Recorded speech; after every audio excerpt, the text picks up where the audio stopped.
Thank you so much for attending my presentation about Pokemon that are great in singles but suck in VGC, and let's start at defensive walls. Stuff like Alola, Toxapex, Skarmory, and Blissey are all very strong in singles, mostly due to their ability to tank hits and heal off the damage. They act as fantastic switch-ins throughout games, ideally pivoting in and out while healing periodically, but this idea is turned on its head when we enter a doubles format. The reason is really simple. There's 2 attacks you have to deal with instead of 1.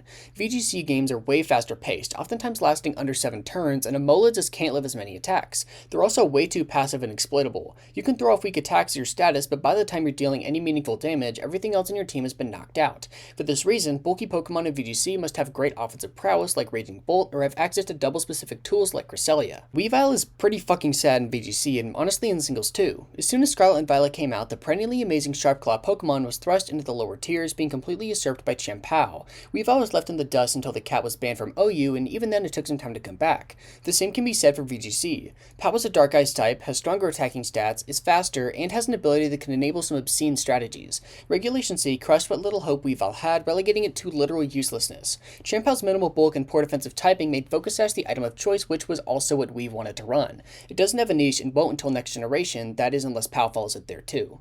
Super quick interjection / correction here, I kinda make it out to seem that Iron Valiant and Volcarona are bad in VGC, which is not the case. They are more so examples of why setup sweeping in VGC is overall worse than in singles. I wish that I'd focus a little bit more on a setup sweeper that is actually bad in VGC, like Blaziken, but alas, I can't really record anymore, so I'm just gonna throw this in here. Sorry about that. Setup sweepers have been around in singles since the beginning, capitalizing on every opportunity provided to try and win the game on the spot. Leave something stupid in for one turn too many, Heracross is going to sub-Salac all over it. Made a predictable switch, Gyarados will rip you apart. One way sweepers keep you on your toes is by using an orthodox moveset, and more recently Terras, to pick up surprise knockouts. Obviously this isn't the end-all be-all, but being able to take advantage of your opponent's fear is huge. However, in VGC, where your moveset, Terra type, and item are all readily available to the other player, getting the upper hand is more difficult. Setup sweepers can be amazing, look at Gholdengo and Kingambit, who have each run successful boosting sets, but it's much less common. Mons like Iron Valiant and Volcarona aren't able to get the jump anymore and struggle to stay alive throughout a game. The issue with walls also comes into play here. When getting ready to win the match, you have to contend with twice the damage, forcing you to run tons of support which your team can't often afford to have. Thankfully, the Pokemon that lose their sweeping abilities like the aforementioned Val and Volk are able to run more supportive sets to still be useful, albeit worse. Hazards are probably the most important thing in singles for obvious reasons. Taking damage on switch-in changes every single aspect of the game from basic rolls to making specific types way worse. With how often players maneuver around, hazards are always in play, creating constant pressure.